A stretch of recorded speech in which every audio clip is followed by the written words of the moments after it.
Hey everyone, we're now live for how Figma operationalizes data across its 20 billion PLG business with a live Q&A with our guest of honor, Praveer Melwani, who's the CFO at Figma.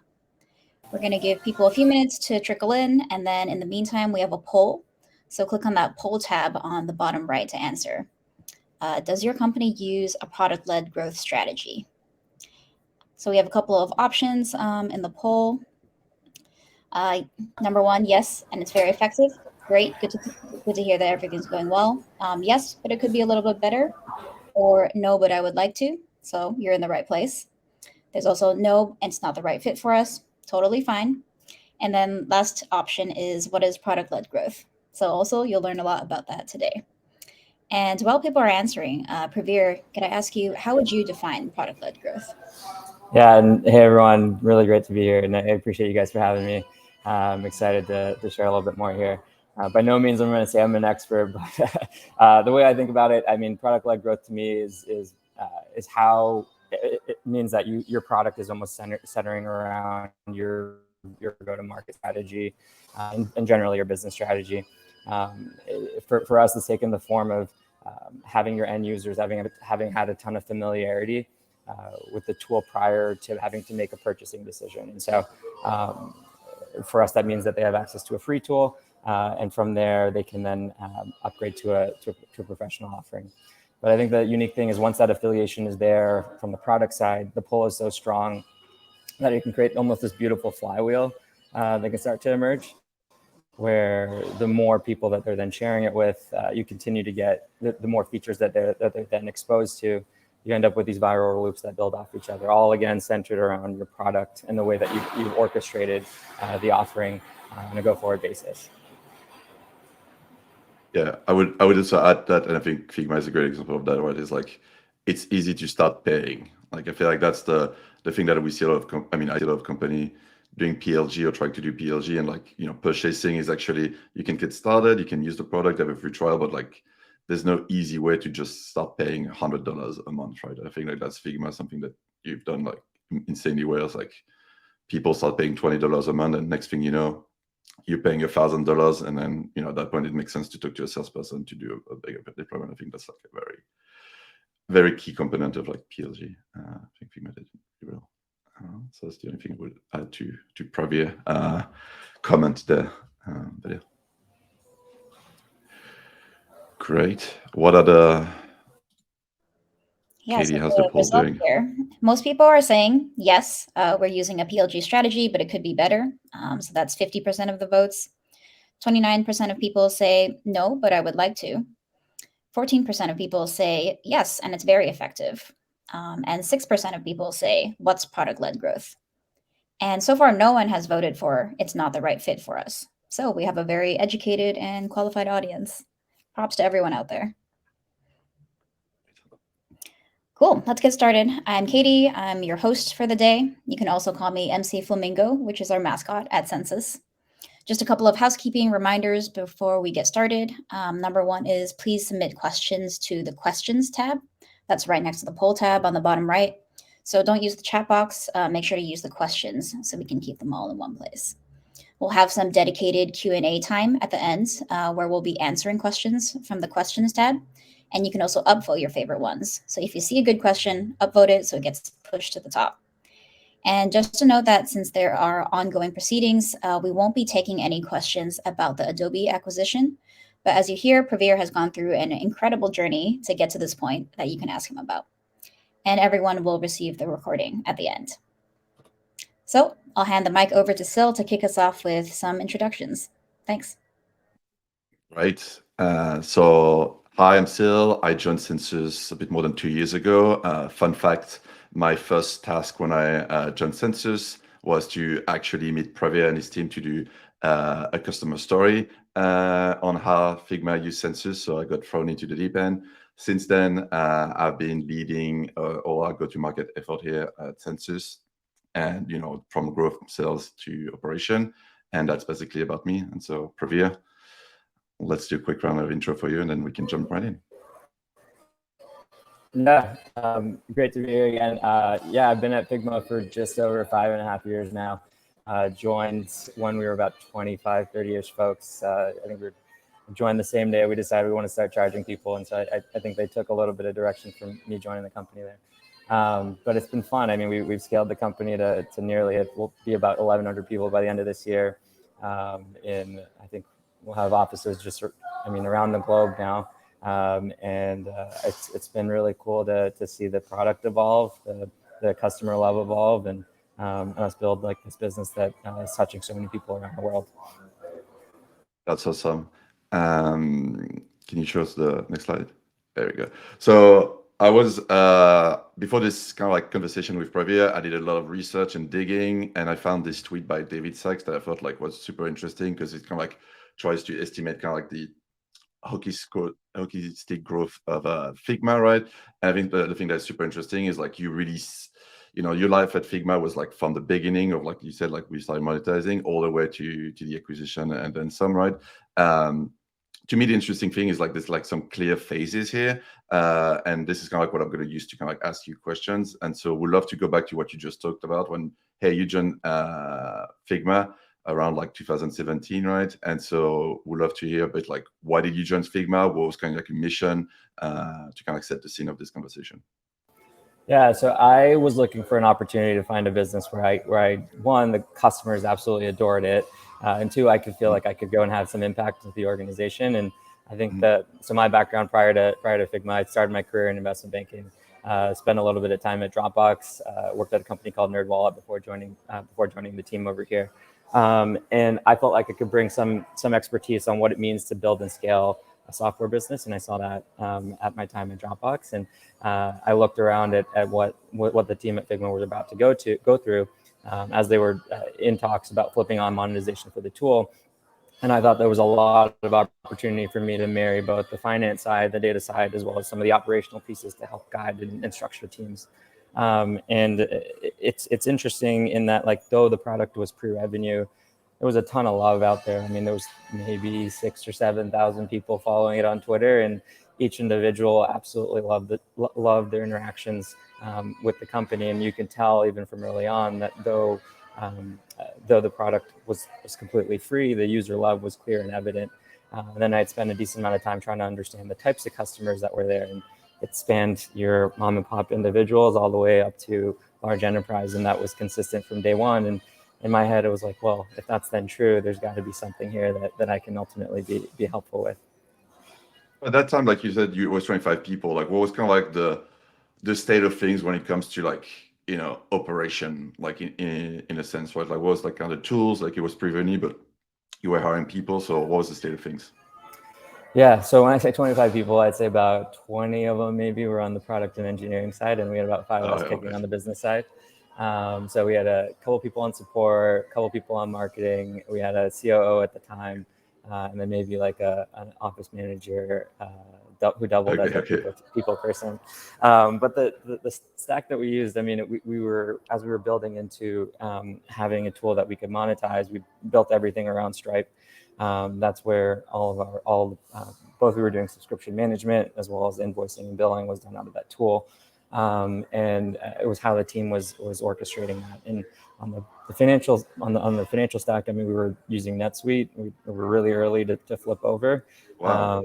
And I mean, I think that the reason we did that early was we knew that, like, hey, if we do it now and we orient ourselves on a tool that we think we can scale with, we'll save ourselves some pain and headache down the line, and it'll enable us to have consistent structures going forward. And then lastly, on the data side, I mean, we use Segment to track all of our product analytics, and then we're funneling stuff over to Redshift, which was our data store at the time. Got it. And at that stage, like, this is kind of like early days, like how would you rate like kind of like your ability, I guess, to kind of like understanding what those 6,000 people, like all those thousands of people using your product, like were doing, and how to go get that revenue, right? To start moving from pre-revenue to revenue. Like, yeah. So the data was there, but the individuals and teams that were going and spending time going and looking at it did not really exist. We had a part-time data scientist who would come in and help once every little while, and it actually then it was actually this culture of you come in as an individual, come up with an ideas and go and chase it yourself. And so me personally, that meant I spent a lot of time in SQL early days. We were early mode users and had our dashboards that were up on the screen that would have things that would spit out for our teams and users. I would then have those conversations across our company to help showcase what was out there and how we were doing.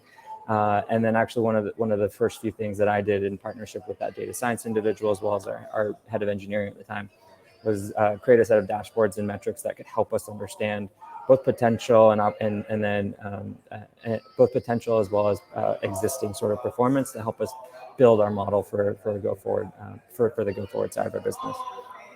Got it. And so now if we fast forward a bit further, like, it's kind of like early 2019, you started monetizing the product. You have like, I think it's like more or less that time where you started like launching like the organization product, which is kind of like go towards like selling to businesses and not just people. Like, actually, this is kind of like more or less when we connected with you guys over at Figma, right?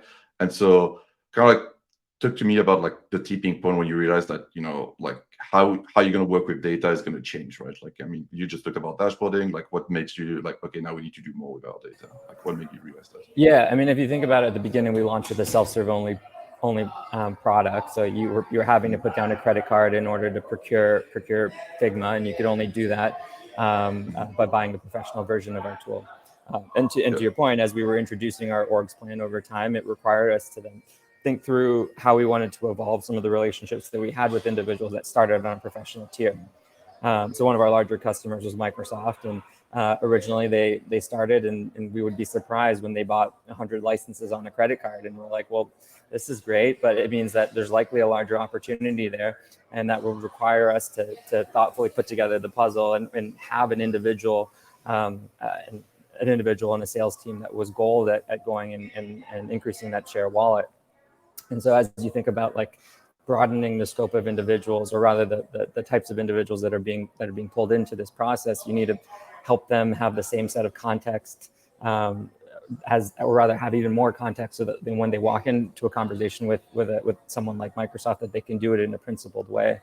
And so that required us to stand up a Salesforce instance. That required us to create a set of views that a salesperson could come in and understand the entirety of what's going on, and then use that to help arm them on the tactics of what it means on a go-forward basis. And this is where Census played a really, really unique role for us, is helped us take the set of product metrics, financial metrics, and translate them over to the business applications that where our end users were actually living, and then use that to help them then go and visualize their go-forward approach.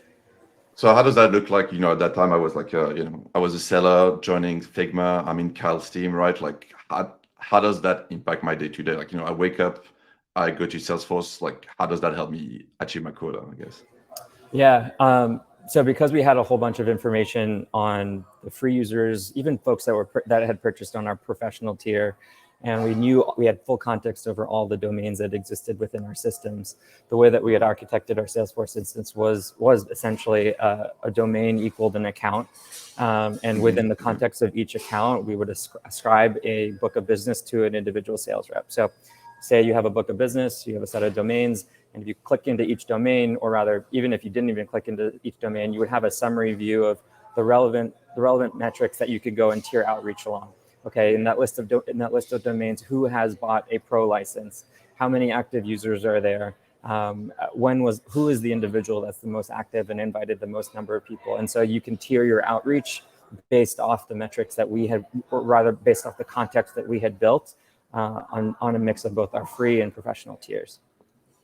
And so I think I was doing my research, right? And I was listening to Kyle talk on a podcast, and it was like setting the sales culture to be different at Figma because of that sales motion. Like, you can't just take someone who's like, I'm a seller at like, MongoDB, or like kind of more like a traditional enterprise sales motion. Like, that wouldn't fly at Figma. And so how did you kind of like build that sales culture, like that different sales culture to do PLG? Like, kind of like, what role did you play into that? Yeah. And what does sales culture look like?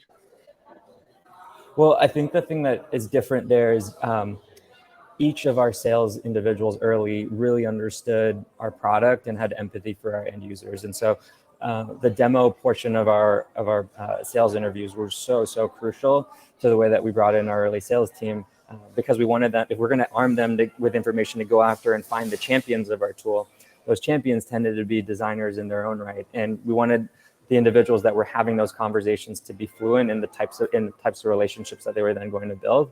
And yes, you're eventually going to have to go and talk to procurement, IT, and have that, and legal. But the initial land and the way that you're going to build a really strong connection with your end user is through having thoughtful conversation around the core design product. And I think that's what was unique early, and continues to exist today, is people generally have a strong love and affiliation for design, and have the ability to go and build a really strong connection with the end user.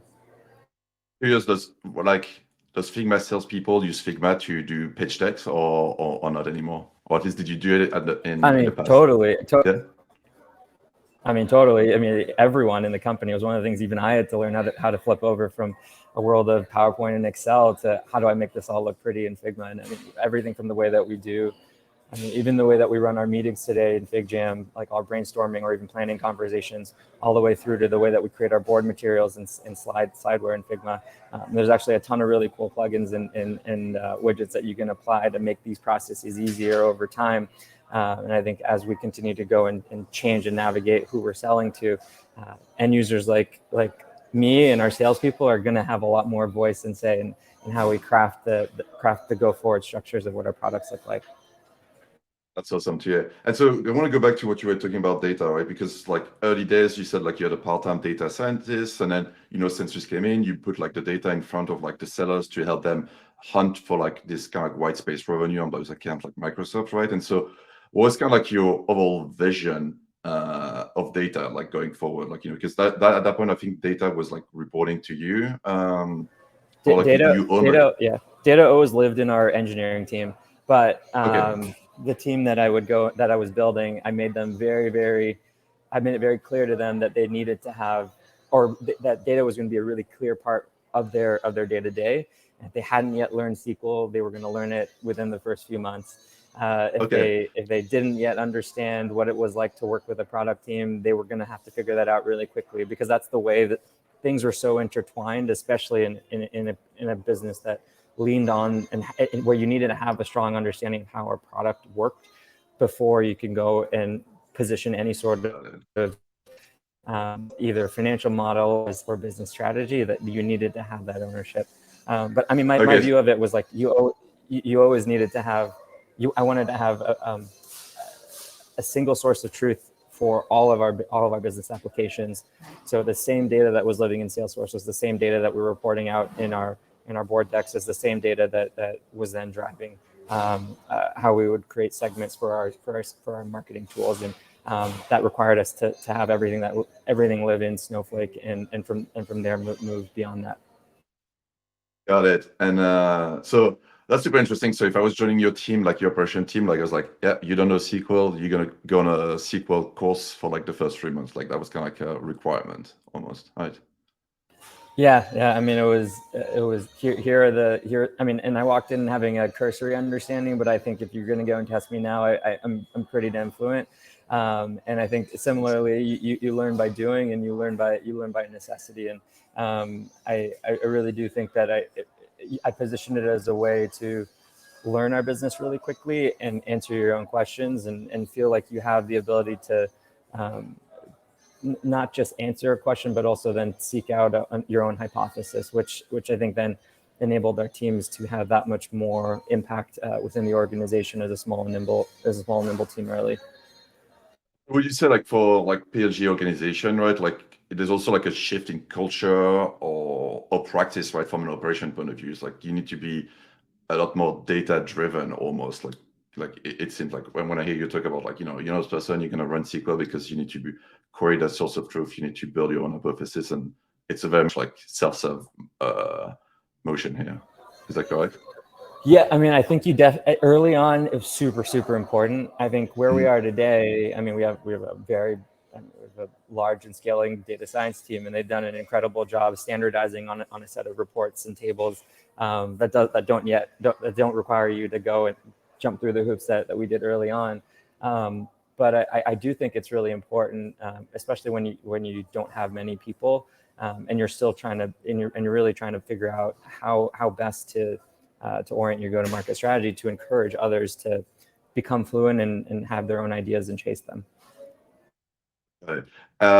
One thing that was interesting, you mentioned like, building that kind of like single source of truth of like, for Salesforce marketing segmentation, reporting, right? Like, what was kind of like some of the learning of trying to turn, I think Redshift right at that time was like, Redshift into that source of truth. Like, was it like smooth sailing, like, from a technical point of view? Was it smooth sailing from like a culture point of view? Like, what were kind of like some of the learnings there or challenges that you faced?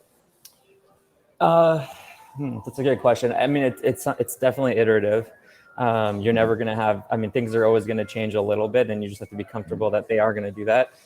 I think I think the benefit that you do get, though, is you get consistency across systems, and no one is seeing one number in one place and having it look differently in a different place. And I think like what it does then require you to do is like structure a team that is owning those derived set of tables and has to go and then take ownership of what they look like. And I think the investment that you can make in making sure that looks and feels right is what will pay off tenfold down the line, because everyone's like working from the same rap sheet sort of thing. Got it. But that was something that, like you said, like engineering team owned, right? Like it was not something that you own, right? So we would own certain sets of tables, like the structures of how they would look, and then we would pass it off to our engineering team. They would then so we essentially share with them a set of SQL code or rather a SQL query that we had written that would then make its way into our daily ETL jobs, and we'd then have this set of derived tables. And so we had, you can imagine, like user facts and invoices and maybe even some of our sales tables around like domain scoring, all lived within context that we had built. Our data team then owned it, and then on a daily basis, we would get those refreshed, and then Census then helped us pass it into these end destinations that our end users were ultimately living in. Okay, so it was kind of like a collaboration loop where it's like ops people define like the model and what you want and how you want it, right? But you actually use SQL to define that, and then the engineering team like responsibility was to make sure that those were like highly trustworthy data, that it runs on time and it's like keep going, right? Like I felt like that was kind of like the collaboration effort, right? Yeah, exactly. And I guess another interesting question there was like, that I had was like, at that point, like when it comes to like forecasting revenue, like more on the finance and revenue side, like did like usage data was playing a part, or was it like, we didn't really look at product usage data to kind of tie to forecasting? Like how did that involve? Like, we definitely, I mean, our whole business is built off waterfalls and having an understanding of when someone landed in our tool, how long they've been around, what triggers that we can look like to get a good sense for when they ultimately will upgrade. And that's both upgrade, churn, kind of resurrect. We have that all kind of built out. And then given the way that our structures are built today, we actually pass a lot of the product data into Salesforce to arm even our sales reps to have an understanding of where the large upsells could come from. And then they use it to help them go and forecast their own pipeline. And we'll do that by passing in live data from our production instance over to Salesforce so they can have an understanding of what to expect. Okay, so even at the rep level, I was like, hey, this is an account that is in your book of business, like it's growing, they're adding more users, and they're sharing tons of like documents, growth of 20% in the last month. And that would be like, all right, I can just go and prospect that account even further to uncover revenue. Yeah, totally. And we took it to like another degree in that, like we created future opportunities for each rep. And we populated those future opportunities with the live data of what we think the future upsell will be based off what we know today. And then again, as they're going and building pipeline, they have open opportunities that they can then go and say, oh wow, I know that Census has an extra 15 individuals that they're going to come up for renewal for. Let me go and continue to spend time with them to see if there's something even further that I can go have a conversation around. If not, at least I know today what that's going to look like come that renewal event in the future. Oh, wow, okay. Yeah. So I mean, like I'm a rep, I wake up in my inbox with like 5 new opportunities in my name for like, hey, these are future opportunities you should be closing in a month because of the growth. That's awesome. Yeah.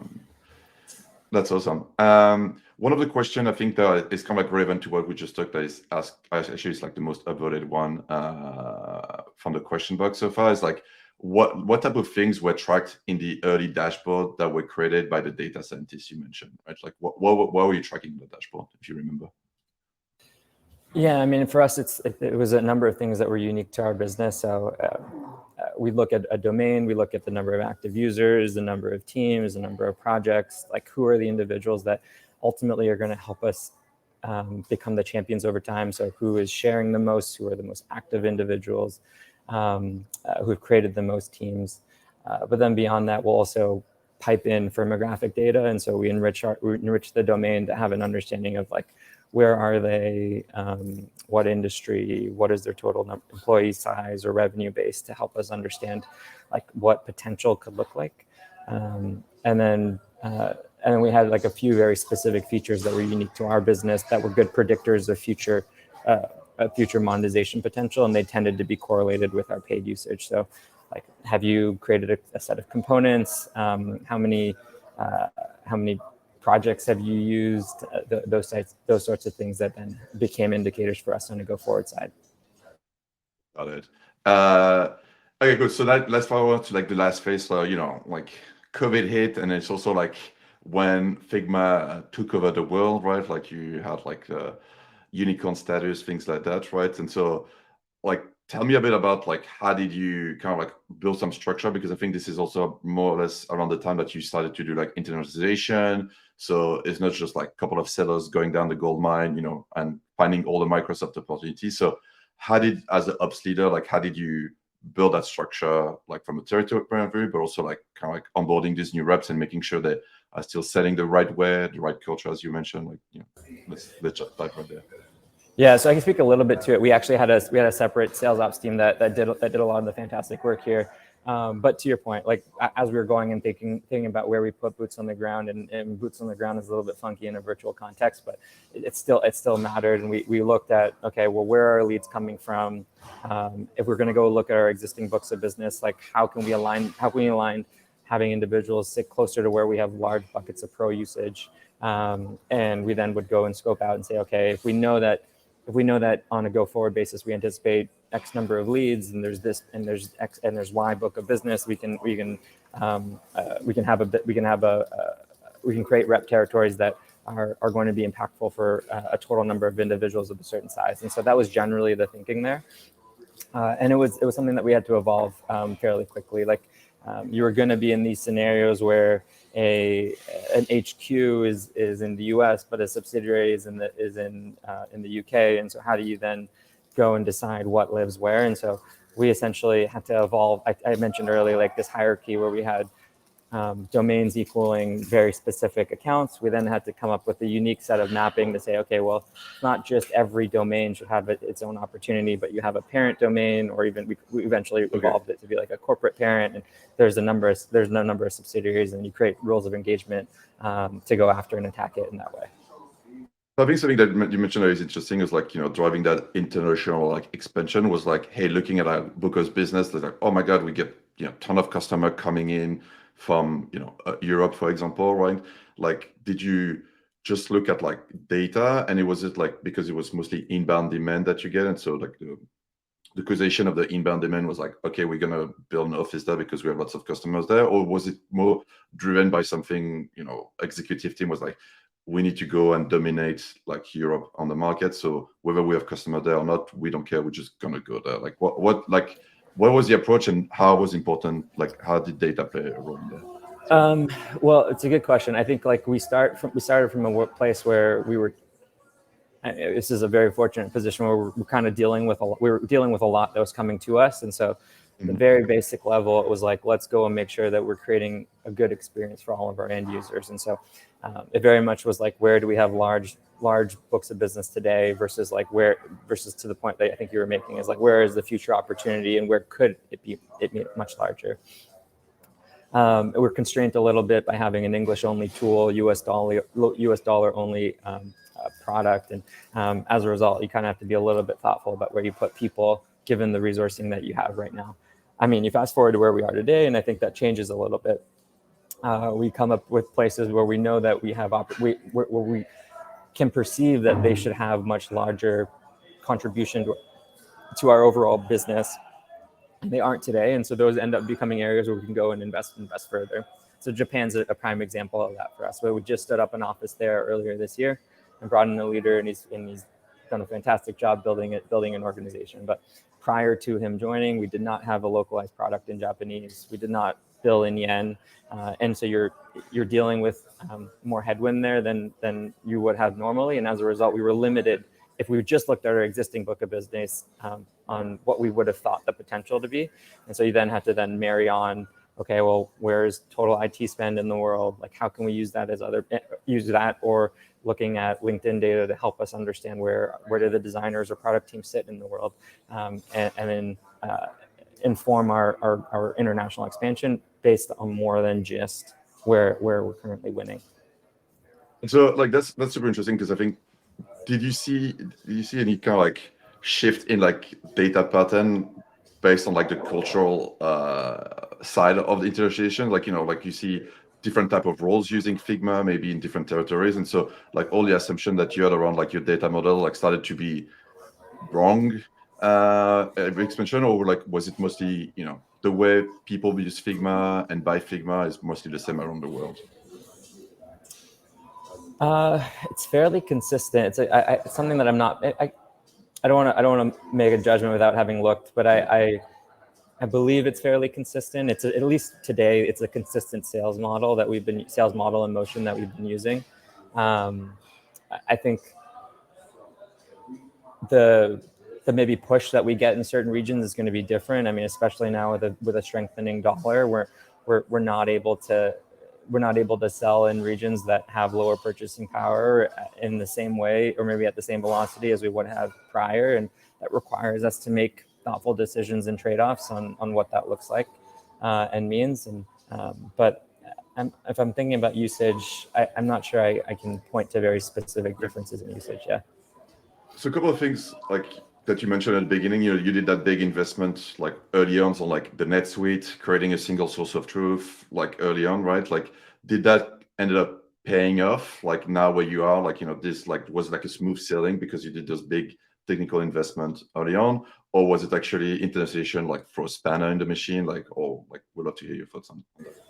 Yeah, I mean, there are definitely things that we had to rip and replace, and there were good decisions that we made early. Like, I'm so glad we started on Salesforce early. I'm so glad we were on NetSuite early. I'm really thankful that we've continued. We started on Stripe and continued to build on our Stripe instance over time. And then I think what has been really interesting for us is, I mean, continuing to work with you guys and having an understanding of where we can, as we think about new places and new sources or new destinations of data, ensuring that we're continuing to get data into those right places. So that has been really impactful for us. But I think those systems that I was describing earlier, I'm glad that we started there because they ultimately have enabled us to scale without a ton of like Frankenstein type build on top of it. If your underlying sets of principles are solid, it saves you headaches down the line. What would be like, kind of like your underlying sets of principle for you? Like, if you had to kind of like list them out like today, like what would it be for you? Sorry, I missed that. What principle? So like the underlying set of principle that you mentioned just there, like, if you had to list them as a bullet point, like what would it be? In terms of like scale, or well, to like you mentioned, like, Jens is saying, like, like what got us to a smooth scaling story, right, was like we had those underlying sets of principles. So what are those sets of principles that you mentioned? I see. So I wanted to be, well, one, data had to be clean everywhere. Two, you have to be really thoughtful about investing in the systems early so that they can scale with you over time. I didn't want a penny pinch there. I think the way that you build efficiency in your motions is not by people I mean, it tends to be, and today we all kind of know it has to be a little bit, it has to be a mix. Like you're going to have some manual processes early, but you want to build automation into it so that it isn't a headache for you to manage if your business just kind of goes through the roof. I think ensuring that we weren't going to do anything to slow our teams, and so we wanted to make sure that people had access to the right sets of information when they needed it most. That those were all really important things for us as we were building our and scaling our ops functions. And so kind of like before we go and start answering the question from the audience here, is like, you know, like for the aspiring Praveers in the audience, like any last thoughts or advice for how to do more with your data? Like, you know, kind of like what's the top 3 tips that you would give them to do today, you know? Yeah. Well, I think this is changing for finance professionals right now, but please don't shy away from like the raw data and understanding the structure, because I think it'll make you a more informed leader down the line. And I don't just mean like asking a data analyst. I mean, like, can you go and understand the architecture of your tables and pull your own queries? So I do think it will make you a more informed leader going forward.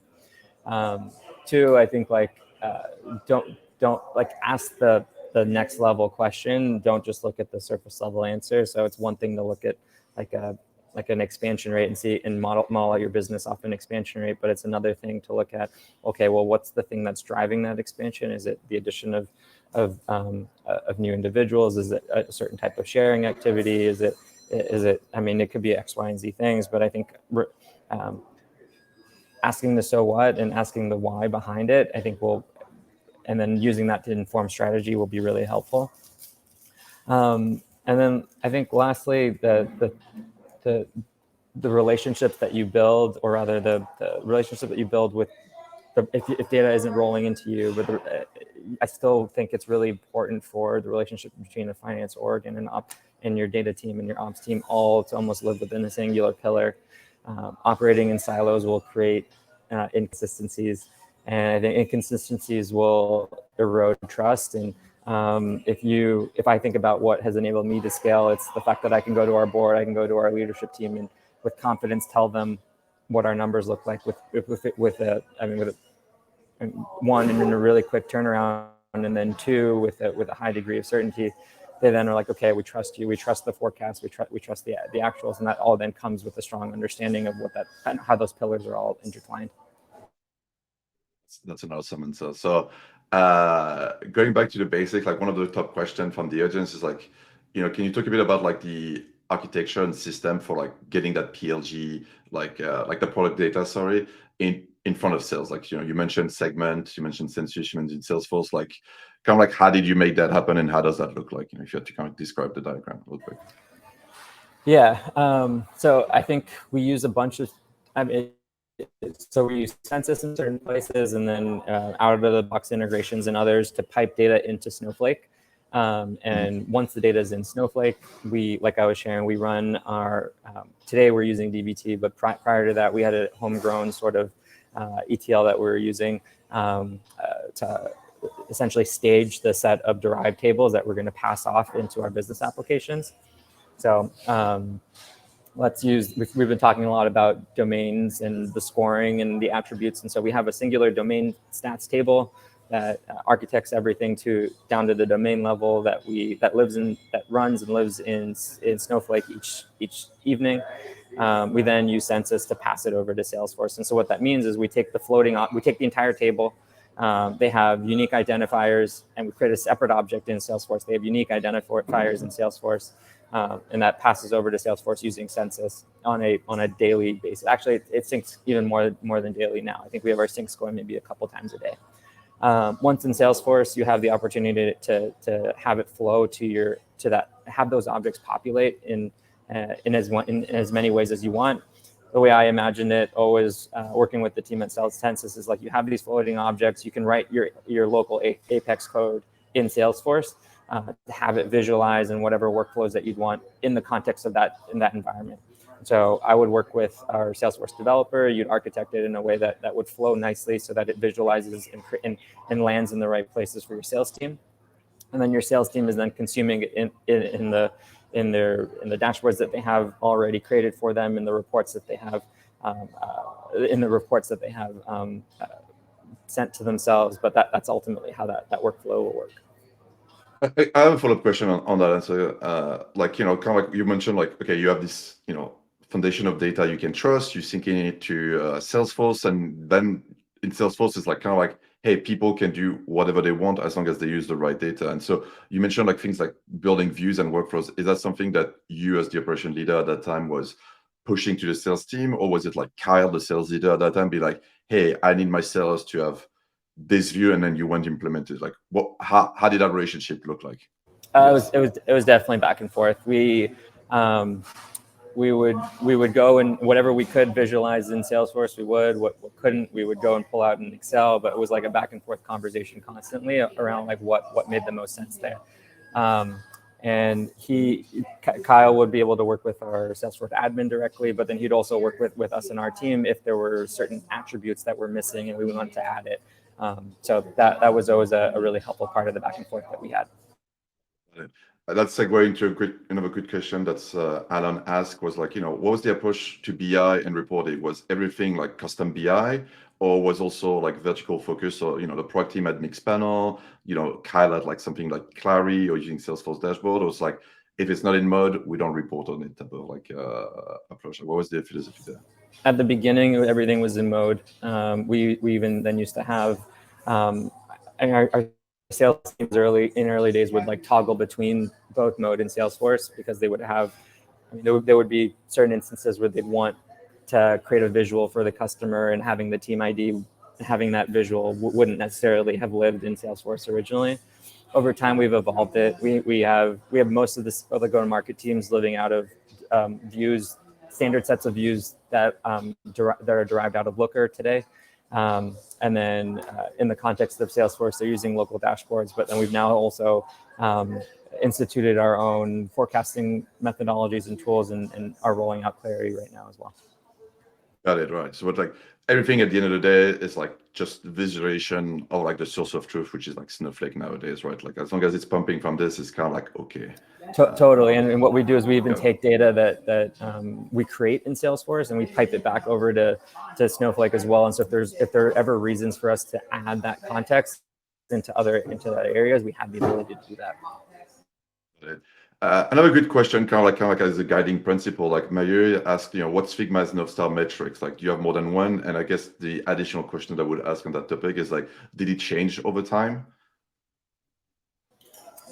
Yeah, I mean, it's definitely been a mix. I mean, at the very, very highest level, we'll look at ARR, we'll look at weekly active users. And then I think depending on what are the key goals that we're trying to move, what are the key objectives we're trying to move in any one particular year or half a year, we'll look at that as well. And so right now for us, growth of FigJam is really important. Our growth of our international businesses are really important. So we'll be spending a lot of time looking at that set of derived metrics that ladder up into the North Star metrics, but it's maybe an evolution or a part way down the KPI tree there. This question kind of like on the tech stack side of the world, like, Monica asked a question, was like, what was some of the biggest challenge Figma faced when you started to scale from a technical point of view? And how do you think about tackling tech debt? Like, did you ended up having tech debts on your side of the world? If that's specific to our engineering team, I don't know if I'm no, like tech debt in terms of like, Salesforce, I mean, we've got as our business has gotten more complex, we've had to add additional layers and levers into what our Salesforce instances look like. Our sales systems leader today, I mean, she recently went through yet another evolution of what our systems look like, and there are things that are working, and there are things that didn't. But the good news is that we're able to build off the core principles that we had early. I think that the areas that have been most challenging for us have been on the billing side. I think if you underinvest in the size of the orgs there on your engineering side specifically that are going to tackle the evolution of your product and also the evolution of your go-to-market principles, that can be challenging to then fold through in every other view and system that is working off financial data. So I think that was maybe one relationship that I didn't talk about earlier, but build a really strong relationship with your billing and with your billing team, because I think it's always lost on me how rarely that makes its way to the top end of how you guys are making, how teams make decisions, with its implication of the billing model, because I do think if you don't prioritize it, it can come and bite you later. Got it. I think on that note, like you said, like you did mention, I agree. Is like, did Figma, because of did Figma add like kind of like payment collection like issue just by the sheer size of like the user base that you had? Like, how did you find like dunning processes from like people where they credit card expire, things like that? Like, was that something that you had to face as a problem, or was that never really a problem, or you actually don't think it's a big problem? Yeah, I got a lot of thoughts on this. I think one, I mean, Stripe has a lot of out-of-the-box pieces that you can use, and it works really well for us. And so, because of a lot of our businesses on credit cards, like that naturally works itself out.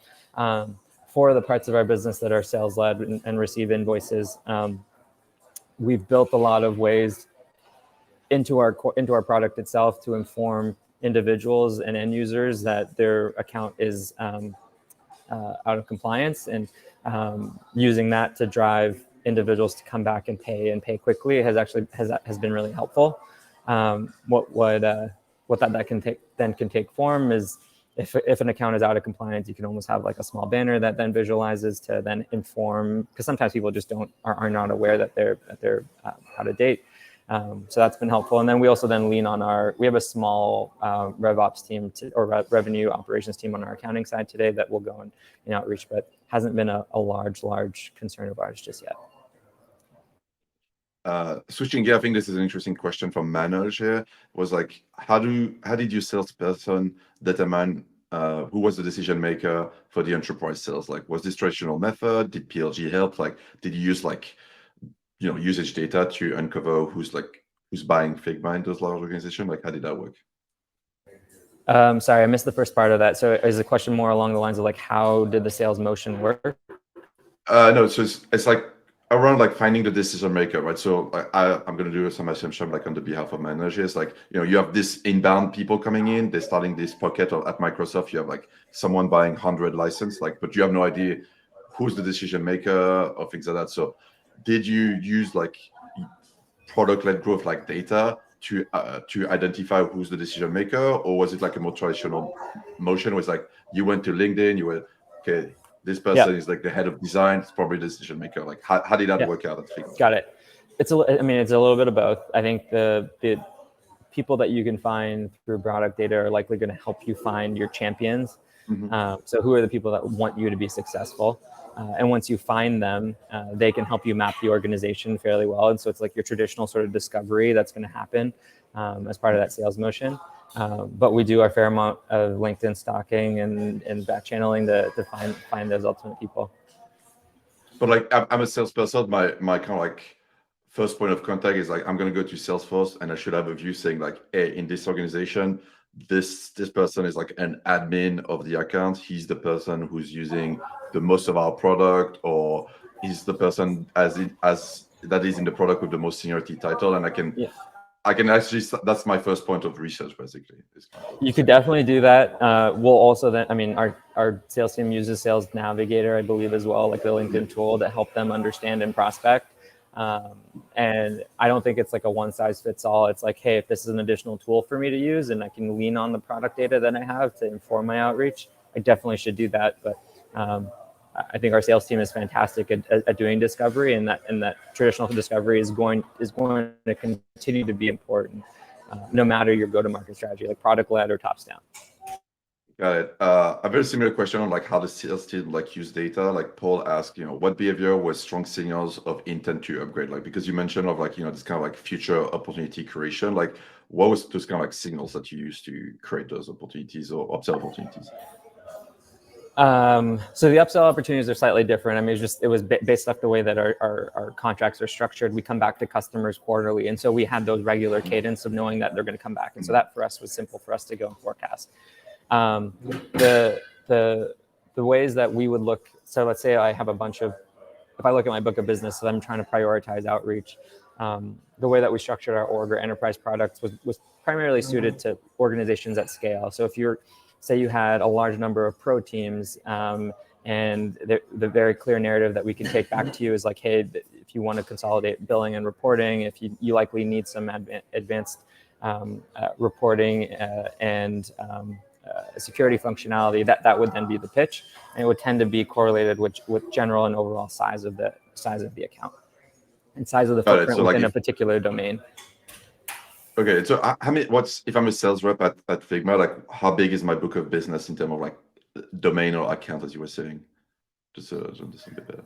Yeah, it's a good question. I know it's one that's changing right now, and it depends on if you're an SMB seller, mid-market, or enterprise.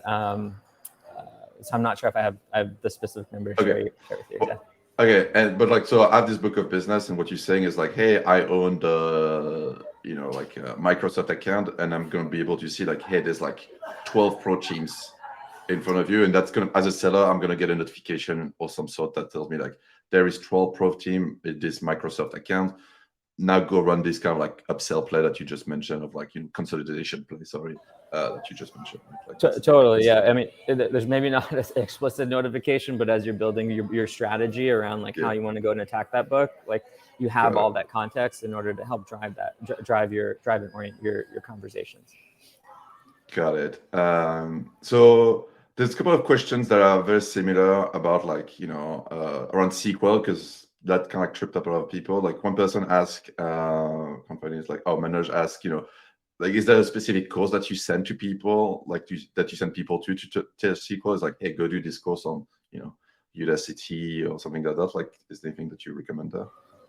Honestly, I think the best way to do it is like when you're trying to go and solve a problem, you go and do it yourself. Like it's one thing to go. I mean, if you can go and learn the core principles using Udacity, cool. But I think that how you apply it to an actual scenario is where you'll learn the most. As an example, I remember one of the first folks I brought into the team, I tasked them with, let's go and figure out the LTV of this customer. And that then requires you to go and cut data in X, Y, and Z different places. And it gave them real world and a real world application to go and then ask the right questions of either myself, like someone on our data team, and own the actual execution of it over time. I learned a lot by copying others. I think like if you use a tool like a Mode or a tool that has SQL published for everyone within the organization, going and understanding and deconstructing it works really well. In the same way where if you were going to go and try to understand an Excel file, the best way to do it is to go and click through and audit it. I think the best way for you to pick up SQL is to go through and have a question and go and audit someone else's answer to it as well. Got it. All right, last final question. I'm going to merge like 3 questions into one, right? So Ninan said, like, in the Stripe case study, you mentioned that the FP&A team is only 5 people. And then Zach is asking kind of like, how did you structure strategic finance and FP&A function at Figma today? Like, so can you walk us through kind of like, how was it like when you took over finance, and like what the structure of the finance organization looks like today? Yeah, really different. I imagine. Yeah, I mean, even from the time that case study came out, we're a much different org today. So yeah, when we first started, it was just myself and maybe someone else part-time, and we just kind of like part-time from our day job, right? And we'd kind of manage our operating model that way. I think where we are today, we have individuals that are able to. I think about it almost like we want to have a strategic finance partner for. You think about our P&L, we want to pick it apart and have a strategic finance partner for each part of it. So we have a couple of people on our top line. So someone who's dedicated to sales, someone who's dedicated to our self-serve team. And we actually just recently brought in a manager over top to help lead and guide overall go-to-market sort of forecasting, because we think that's a really important part of our overall. We have like a consolidations person, so it's kind of rolling everything together. Actually, we're rolling out like a financial planning tool, and our business has gotten really complex to run it out of Excel, and so we needed to translate over to a different tool. And he's running a lot of the way that looks, the outputs of it, and then how we run our go forward sort of cadence of both planning and reporting thereafter. We have an individual who's managing, who's been actually, we brought her in about 3-4 months ago, and she's been spending a lot of time on our infrastructure lines, because if you think about our business and our exposure, understanding how much we're spending on AWS, how that's growing or changing over time. Like, what are the things that we can thoughtfully move or shake on the infra side? And I think in the past 3 months, she's found $5 or $6 million to spend that we can save. And I'm like, oh my God, this is exactly the type of thing I want you to be doing. And then lastly, we have someone on the OpEx and headcounts. Our company, like I was sharing, is going to be people by the end of this year. Someone who can partner both on the overall external spend side, but internal headcount planning and resourcing takes a decent amount of effort to get right. And we're lucky and fortunate now to be in a place where we have these dedicated individuals to ensure that we can drive consistency over our planning processes going forward. Got it. How big is the team, more or less? You describe a bunch of teams and roles here. How big is the finance department now? Finance team. So finance team is led by Nicole, who's our VP of Strategic Finance, and I think she probably has a team of 7 or 8 by the end of this year. Okay. Yeah. Okay, great. All right. Well, I'm conscious of time here. We got tons of knowledge out of you. There's a couple of questions that are unanswered. We'll answer them asynchronous with Praveer, and then add them to the follow-up emails. But very thankful for your time, Praveer. And then everybody still on the session here, we'll send you the recording and all the transcript and all that stuff in your inbox in the next few days. And then totally.